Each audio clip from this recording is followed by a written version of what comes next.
il y a 40 ans, commençait la plus grande affaire française, le petit Grégory. Regardez. C'est une affaire qui passionne les Français depuis plus de 40 ans. Le 16 octobre 1984, Grégory Villemain disparaît. Le même jour, son corps sans vie est retrouvé dans une rivière. Ses pieds et ses mains sont ligotés. L'identité de l'assassin reste toujours inconnue et l'enquête se poursuit encore aujourd'hui. En attendant, le feuilleton n'est toujours pas clos et la mémoire du petit Grégory reste dans toutes les têtes. Merci Tiffaine Ozière d'être avec nous ce soir. On va revenir bien entendu sur cette affaire Grégory qui, mine de rien, malheureusement a passionné les Français parce qu'on ne sait toujours pas le fin mot de cette affaire. Et c'est vrai que ça fait maintenant 40 ans. Merci d'être là. Vous allez répondre aux questions que se posent certainement les téléspectateurs sur cette affaire devant leur écran, même ceux qui n'ont pas connu cette affaire à l'époque et qui se disent c'est vrai qu'on m'a toujours parlé de l'affaire du petit Grégory, mais comment se fait-il qu'on n'ait jamais élucidé cette affaire?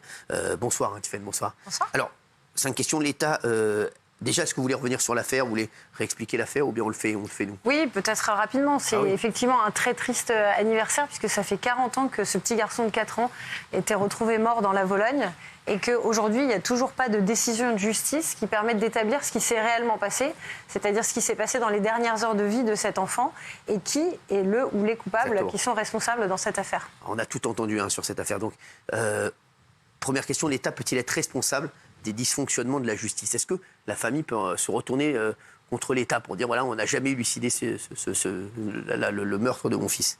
Alors, avez-vous connaissance de cas où en raison de dysfonctionnement de la justice, l'État a été condamné? Non. À votre avis? Non, pas condamné, mais il n'y a pas Omar Haddad, non, il n'y a pas une histoire avec Omar Haddad où ils ont fait marche arrière? Quand il y a des dysfonctionnements, en réalité, effectivement, l'État peut être condamné. Et c'est ce qui a été le cas dans l'affaire Grégory.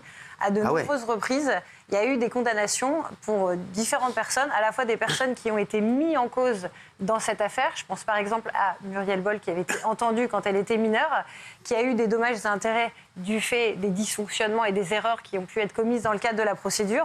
Vous avez évidemment les parents aussi de Grégory Villemain qui ont été indemnisés. 35 000 €, c'est ça? Oui, exactement. Ça, vous avez vu, j'aurais pu regarder, c'était sur ma fiche. 35 000 € chacun des parents de Grégory pour dysfonctionnement de la justice.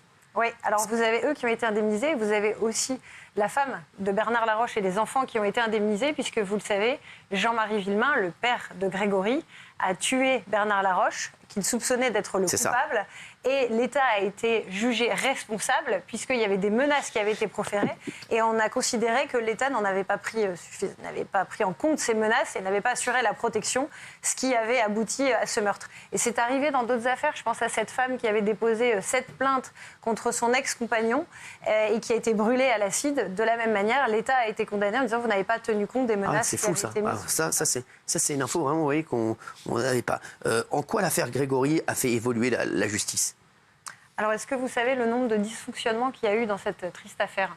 Alors, il y a eu des dysfonctionnements médiatiques déjà. Aussi, oui. Alors, moi, j'ai des réponses.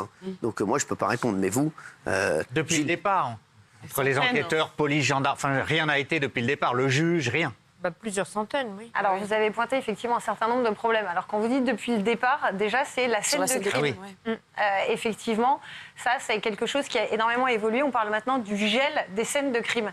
Puisqu'en fait, si vous voyez les images de l'époque, ce qui est fou, c'est qu'on voit cet enfant, les enquêteurs, mais n'importe qui venir sur la scène de crime. Aujourd'hui, c'est impossible. La scène est gelée. Il n'y a que le procureur, le directeur d'enquête, le médecin légiste et avec des tenues habilitées parce que, et des protections. Vous doutez bien que s'il laisse des empreintes sur le site, forcément, ça perturbe le cours de l'enquête. C'est ce qui s'est passé là-bas. Il y a une inexistence, comme vous dites, de la protection des scènes de crime. C'était en 84.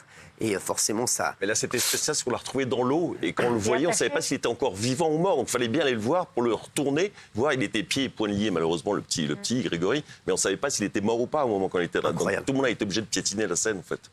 J'étais sur place à ce moment-là, parce que j'étais jeune journaliste. Donc, c'était une des premières affaires que j'ai subies. Donc. Et ce que vous dites, justement, est très parlant, c'est tout le monde, y compris les journalistes. Bien sûr, et vous pointiez la difficulté tout à l'heure, qui a été ce rôle entre la justice et l'information, où on a vu qu'il y avait un certain nombre de difficultés qui ont été posées dans cette affaire et qui ont amené aussi des interrogations de la part des magistrats par rapport aux prises de parole qui ont été celles du juge d'instruction et aux dossiers qui ont pu être communiqués entre les avocats, les magistrats et la presse. Et ce qui a permis de mettre en place notamment des cours dans l'école de magistrature pour dire il y a plusieurs valeurs que vous devez concilier, qui sont à la fois le droit effectivement de l'information, la présomption d'innocence et le respect de la protection de l'enquête. Ensuite, vous avez ce qui a aussi été un dysfonctionnement, c'est l'autopsie. C'est ça. Puisque vous avez une difficulté à l'époque, les méthodes liées à l'autopsie ne sont pas les mêmes. Et ce qui a été fait à ce moment-là ne permet pas de dire déjà l'heure exacte du décès, ce qui est extrêmement problématique pour vérifier l'emploi du temps des différents protagonistes qui étaient mis en cause. Et les causes réelles, c'est-à-dire est-ce que c'est réellement une noyade? Est-ce qu'il y a eu de l'insuline qui a entraîné le décès de cet enfant? Alors qu'aujourd'hui, vous auriez un scanner complet, des mesures et des recherches qui seraient faites sur les organes. Aujourd'hui, vous pensez qu'on aurait pu retrouver on aurait pu élucider l'affaire ou pas? Alors, c'est toujours difficile à dire parce que si on devait comparer une affaire, en tout cas récente, qui présente certaines similitudes, je pense à celle du petit Émile. Exactement, je pensais à la même chose, oui. Où on a des logiciels maintenant qui existent et qui sont mis en place. Je pense notamment à Anacrim, qui recueille tous les indices et pour autant, on n'a pas encore de réponse sur ce crime. L'affaire du petit Émile, ça fait plus d'1 an. Hein. C'était en septembre 2023. Et c'est vrai que toujours pas de nouvelles. Alors ça a rebondi encore il y a quelques jours parce qu'on a vu qu'il y avait un ADN qui était inconnu sur les vêtements du petit Émile. Et on attend de savoir ce qui va se passer. Pas de certitude. Exactement, pas de certitude. Et on est passé à un moment, on était persuadé que c'était un animal. Hein. C'est Absolument. ce qui avait été dit. On avait... Sauf que Émile, il n'y a pratiquement aucun indice. On a retrouvé un corps en décomposition, enfin des os. Alors que là, il y avait tous les éléments pour trouver. On a l'enregistrement sonore du corbeau, qu'on soupçonne d'avoir tué. On a des lettres manuscrites du corbeau. Mais les lettres ont été prises par des dizaines de personnes qu'on suit. On ne pouvait plus trouver d'empreintes. Tout a été souillé dès le départ, alors que tout était là pour trouver le meurtrier. Et en fait, non, ça a été gâché. On a dit aussi que le petit juge était trop seul et qu'il avait été écrasé par la pression. Alors justement. Ça, effectivement, c'est un point qui a été soulevé, qui est le juge qui est en charge de cette affaire à 32 ans au moment des faits. Il est très seul. Je ne sais pas si ça vous rappelle un grand fiasco judiciaire. Exactement. Vous avez un jeune juge qui est le juge Burgot, qui est seul face à ce procès d'ampleur. Et donc la question de la collégialité s'est posée très rapidement après l'affaire de Grégory, où M. Badinter a dit qu'il faudrait peut-être réfléchir à mettre en place la collégialité pour que les juges se challengent. Et c'est revenu après l'affaire Doutreau. Ça a été voté, mais pour autant, malheureusement, faute de moyens, aujourd'hui, les juges d'instruction sont encore seuls. Il y a un autre domaine qui a énormément changé, c'est le changement des auditions des mineurs aussi, ce qu'on m'avait... Aussi, parce que la difficulté que vous aviez, c'est que Bernard Laroche a été mis en cause, notamment par le témoignage de sa belle-sœur, qui, au moment des faits, est mineure. Et elle est ensuite revenue sur son témoignage. Il a été dit qu'elle avait subi notamment des pressions, parce qu'elle a été remise dans sa famille après son audition, ce qui était assez dingue, parce que c'est une mineure et qu'elle met en cause un membre de sa famille. Et son audition a été déclarée par la suite anticonstitutionnelle parce qu'elle avait été faite alors qu'on ne l'a pas informée de son droit de se taire, puisque, sachez-le, si un jour vous êtes placé en garde à vue, le premier de vos droits est le droit de se taire. Oui. Et elle n'était pas assistée d'un avocat. Il y a des affaires qui ont fait évoluer la justice, vous nous en parlez ce soir, pour nos téléspectateurs, 20h09, on est en direct. Il y a notamment l'affaire Fourniret. Oui, je pense que malheureusement, ces affaires dramatiques ont fait évoluer. Donc celle du petit Grégory, elle a fait évoluer tous ces éléments et notamment des moyens considérables sur la police scientifique qui ont évolué.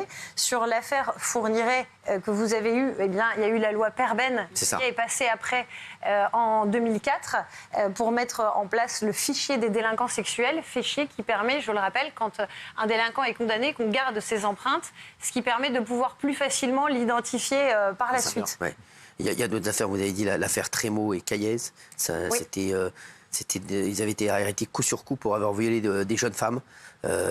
C'était cette affaire. Il y a aussi parlé de l'affaire Dacruz en 2009. C'est ça ? Oui, tout à fait. Exactement.